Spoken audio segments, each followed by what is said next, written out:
Hello साथीहरू, आज फेरि पनि स्वागत छ हजुरलाई यस आद्या ब्याङ्किङ एजुकेसन च्यानलमा। अब 2-3 दिनमा हाम्रो इक्जाम आइरहेको छ साथीहरू, त्यही भएर म हजुरहरूलाई धेरैभन्दा धेरै इम्पोर्टेन्ट प्रश्नहरू मात्र राख्न गइरहेको छु र आज मैले हजुरहरूको लागि एकदमै महत्त्वपूर्ण ब्याङ्किङ एक्टहरूबाट प्रश्नहरू लिएर आएकी छु। ब्याङ्किङ एक्टहरूमा हामीले सर्वप्रथम संविधान पनि पढ्नुपर्ने भएकोले सुरु गरौँ हाम्रो संविधानबाट प्रश्नहरू। हालसम्म जारी भएका संविधानहरू कतिवटा छन्? हालसम्म जारी भएका संविधानहरू चाहिँ 7वटा छन्। नेपालको पहिलो संविधान कुन हो? नेपालको पहिलो संविधान चाहिँ नेपाल सरकारको वैधानिक कानुन 2004 हो। नेपाल अधिराज्यको संविधान 2015 कहिले जारी गरेको हो? नेपाल अधिराज्यको संविधान 2015 चाहिँ विक्रम सम्वत 2015 फागुन 1 गते राजा महेन्द्रबाट जारी गरेको हो। अर्को प्रश्न छ, नेपालको संविधान 2019 कहिले जारी भएको हो? नेपालको संविधान 2019 चाहिँ 2019 पुस 1 गते राजा महेन्द्रबाट जारी गरिएको हो। र अर्को प्रश्न छ, नेपाल अधिराज्यको संविधान 2047 कहिले जारी गरिएको हो? नेपाल अधिराज्यको संविधान 2047 चाहिँ विक्रम सम्वत 2047 कार्तिक 23 गते जारी भएको हो। नेपालको अन्तरिम संविधान 2063 कहिले लागू भयो? विक्रम सम्वत 2063 माघ 1 गते नेपालको अन्तरिम संविधान 2063 लागू भयो। नेपालको संविधान 2072 कहिले लागू भयो? विक्रम सम्वत 2072 असोज 3 गते राष्ट्रपति डाक्टर रामवरण यादवद्वारा लागू भयो। र अर्को प्रश्न छ, नेपालको संविधान 2072 मा कति भाग, धारा र अनुसूची रहेका छन्? नेपालको संविधान 2072 मा चाहिँ कुल 35 भाग, 308 धारा र 9 अनुसूची रहेका छन्। त्यसै गरी अर्को प्रश्न, नेपालको संविधान 2072 मा कतिवटा मौलिक हकको व्यवस्था गरिएको छ? 31वटा मौलिक हकको व्यवस्था गरिएको छ र यो चाहिँ धारा 16 देखि धारा 46 सम्म रहेका छन्। नेपाल संविधान सभाबाट संविधान बनाउने, नेपाल चाहिँ संविधान सभाबाट संविधान बनाउने नेपाल चाहिँ कतिवटा राष्ट्र हो भन्ने प्रश्न छ र नेपाल चाहिँ 44औं राष्ट्र हो। अर्को प्रश्न छ, नेपालको संविधान 2072 अनुसार राष्ट्रपति पदमा नियुक्त हुन कति वर्ष उमेर पुगेको हुनुपर्दछ भन्दा 45 वर्ष उमेर पुरा भएको हुनुपर्दछ। नेपालको संविधानको कुन धारामा महिला सम्बन्धी हकको व्यवस्था गरिएको छ? धारा 38 मा चाहिँ, जुन मौलिक हक अन्तर्गतै पर्दछ, धारा 38 मा नेपालको संविधानमा महिला सम्बन्धी हकको व्यवस्था गरिएको छ। अर्को प्रश्न छ, छुवाछुत तथा भेदभाव विरुद्धको हक नेपालको संविधानको कुन धारामा व्यवस्था गरिएको छ? छुवाछुत सम्बन्धी भेदभावको चाहिँ धारा 24 मा व्यवस्था गरिएको छ। त्यसै गरी अर्को प्रश्न छ, मुलुकी देवानी संहिता ऐन 2074 कहिले प्रमाणित भएको हो?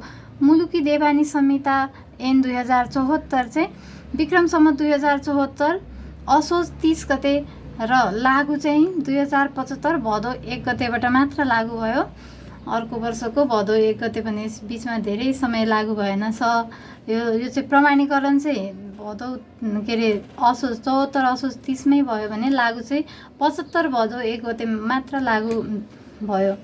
र अर्को प्रश्न, मुलुकी अपराध संहिता 2074 मा कति भाग, परिच्छेद र दफाहरू रहेका छन्? भाग 3, 34 परिच्छेद र 308 दफाहरू रहेका छन्। जघन्य कसुर भन्नाले कस्तो कसुरलाई जनाउँछ? जघन्य कसुर भन्नाले चाहिँ 10 वर्षभन्दा बढी सजाय हुने भनी निर्धारण गरिएको कसुरहरूलाई चाहिँ जघन्य कसुर भनिन्छ। त्यसै गरी अर्को प्रश्न, नेपाल राष्ट्र ब्याङ्क ऐन 2058 कुन मितिमा लागू भएको थियो? विक्रम सम्वत 2058 माघ 17 गते लागू भएको थियो। त्यसै गरी नेपाल राष्ट्र ब्याङ्क ऐन 2058 को प्रथम संशोधन कहिले भएको थियो? नेपाल राष्ट्र ब्याङ्क ऐन 2058 को प्रथम संशोधन चाहिँ 2063 कार्तिक 23 गते, 7 महिना 23 गते संशोधन भएको थियो। अर्को प्रश्न छ, नेपाल राष्ट्र ब्याङ्क ऐन 2058 को दोस्रो संशोधन कहिले भएको थियो? विक्रम सम्वत 2073 कार्तिक 29 गते नेपाल राष्ट्र ब्याङ्क ऐन 2058 को दोस्रो संशोधन भएको थियो। 73 कार्तिक 29 गते। त्यसै गरी अर्को प्रश्न छ, गभर्नरको नियुक्ति नेपाल राष्ट्र ब्याङ्क ऐन 2058 को कति दफामा उल्लेख गरिएको छ? दफा 16 मा चाहिँ गभर्नरको नियुक्ति उल्लेख गरिएको छ। अर्को प्रश्न छ, सञ्चालक समितिको गठन नेपाल राष्ट्र ब्याङ्क ऐन 2058 को कति दफामा उल्लेख गरिएको छ? सञ्चालक समितिको गठन चाहिँ नेपाल राष्ट्र ब्याङ्क ऐन 2058 को दफा 14 मा उल्लेख गरिएको छ। त्यसै गरी नेपाल राष्ट्र ब्याङ्क ऐन 2058 को कति दफामा सञ्चालक समितिको काम, कर्तव्य र अधिकार उल्लेख गरिएको छ भन्दा दफा 29 मा चाहिँ नेपाल राष्ट्र ब्याङ्क ऐनको सञ्चालक समितिको काम, कर्तव्य र अधिकार उल्लेख गरिएको छ दफा 29 मा। गभर्नरको नियुक्ति गठित समितिको अध्यक्ष को हुन्छ? गभर्नरको नियुक्ति गर्न गठित समितिको अध्यक्ष चाहिँ अर्थमन्त्री हुन्छ। त्यसै गरी अर्को प्रश्न छ, गभर्नरको नियुक्ति गर्न गठित समितिले कतिजनाको नामावली नेपाल सरकारलाई पेश गर्दछ? गभर्नरको नियुक्ति गर्न गठित समितिले चाहिँ 3 जनाको नामावली पेश गर्दछ नेपाल सरकारलाई। त्यसै गरी अर्को प्रश्न, डेपुटी गभर्नरको नियुक्ति गर्दा कतिजनाको नामावली पेश गर्नुपर्दछ भन्दा रिक्त पदको दोब्बर सङ्ख्यामा। डेपुटी गभर्नर 2 जना हुने भएकोले 1 जना रिक्त छ भने 2 जनाको, 2 जना रिक्त छ भने 4 जनाको नामावली पेश गर्ने भयो। त्यसै गरी अर्को प्रश्न छ, गभर्नर र डेपुटी गभर्नरको नियुक्ति कसले गर्दछ भन्दा नेपाल सरकार मन्त्री परिषदले गर्दछ। अर्को प्रश्न छ, नेपाल राष्ट्र ब्याङ्कको सञ्चालकको सदस्य हुनको लागि चाहिँ न्यूनतम शैक्षिक योग्यता कति हुनुपर्दछ भन्दा स्नातकोत्तर हुनुपर्दछ। र अर्को प्रश्न छ, नेपाल राष्ट्र ब्याङ्क ऐन 2058 ले कुन ऐन खारेज गरेको थियो? नेपाल राष्ट्र ब्याङ्क ऐन 2012 र मुद्रा ऐन 2040 खारेज गरेको थियो। नेपाल राष्ट्र ब्याङ्क ऐन 2058 मा कति परिच्छेद र दफा रहेका छन्? 12 परिच्छेद र 112 दफा रहेका छन्। 12 परिच्छेद 112 दफा नेपाल राष्ट्र ब्याङ्क 2058 मा। अब लागौँ हामी ब्याङ्क तथा वित्तीय संस्था सम्बन्धी ऐन 2073 तर्फ। र यो ब्याङ्क तथा वित्तीय संस्था सम्बन्धी ऐन 2073 कहिले प्रमाणीकरण भएको भन्दा 2074 वैशाख 10 गते प्रमाणित भएको हो। राष्ट्र ब्याङ्कले ब्याङ्क वा वित्तीय संस्था स्थापना गर्न पूर्व स्वीकृति इन्कार गर्न सक्ने कुरा कुन धारामा व्यवस्था गरिएको छ? दफा 7 मा। धारा भन्दा नि यसमा दफा हुन्छ। दफा 7 मा व्यवस्था गरिएको छ। ब्याङ्क तथा वित्तीय संस्था सम्बन्धी ऐन 2073 अनुसार सञ्चालक समितिको गठन कुन दफामा व्यवस्था गरिएको छ? दफा 14 मा व्यवस्था गरिएको छ। ब्याङ्क तथा वित्तीय संस्था सम्बन्धी ऐन 2073 अनुसार कार्यकारी प्रमुखको काम, कर्तव्य र अधिकारको व्यवस्था कुन दफामा व्यवस्था गरिएको छ भन्दा दफा 30 मा व्यवस्था गरिएको छ। मालवस्तु स्टकको भोगाधिकार सम्बन्धित ऋणीमै कायम राखी सोको धितोमा ब्याङ्क वा वित्तीय संस्था र ऋणी बीच सम्झौता भई प्रवाह गरिएको कर्जालाई के भनिन्छ? यस्तो कर्जालाई चाहिँ हाइपोथिकेसन कर्जा भनिन्छ। त्यसै गरी अर्को प्रश्न छ, ब्याङ्क तथा वित्तीय संस्था सम्बन्धी ऐन 2073 अनुसार ब्याङ्क वा वित्तीय संस्थाको बाध्यात्मक खारेजीको व्यवस्था कुन परिच्छेदमा गरिएको छ? यो चाहिँ परिच्छेद 12 मा गरिएको छ। लिक्विडेटर भनेको को हो? ब्याङ्क तथा वित्तीय संस्था खारेज गर्ने काम कारबाहीका लागि नियुक्त गरिएको व्यक्ति चाहिँ लिक्विडेटर हो।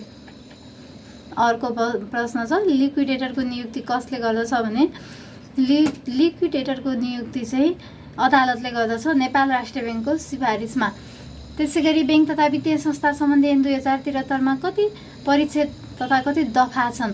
ब्याङ्क तथा वित्तीय संस्था सम्बन्धी ऐनमा चाहिँ 13 परिच्छेद र 106 दफाहरू रहेका छन्। त्यसै गरी अर्को प्रश्न, ब्याङ्किङ कसुर तथा सजाय ऐन 2064 को प्रमाणीकरण प्रकाशन कहिले भएको थियो? 2064 माघ 23 गते चाहिँ बैंकिङ कसुर तथा सजाय ऐनको प्रकाशन तथा प्रमाणीकरण मिति हो 2064 माघ 23 गते। त्यस्तै अर्को प्रश्न छ, बैंकिङ कसुर तथा सजाय ऐन 2064 को पहिलो संशोधन कहिले भएको थियो? 2073 असोज 18 गते चाहिँ बैंकिङ कसुर तथा सजाय ऐनको पहिलो संशोधन भएको थियो। बैंकिङ कसुर तथा सजाय ऐन 2064 को कुन परिच्छेदमा बैंकिङ कसुरहरू छन् भन्दा परिच्छेद 2 मा बैंकिङ कसुरहरू रहेका छन्। परिच्छेद 2 मा दफा 3 देखि दफा 14 खसम्म रहेका छन्। त्यसैगरी अर्को प्रश्न छ, बैंकिङ कसुर तथा सजाय ऐन 2064 मा कति परिच्छेद र दफा रहेका छन्?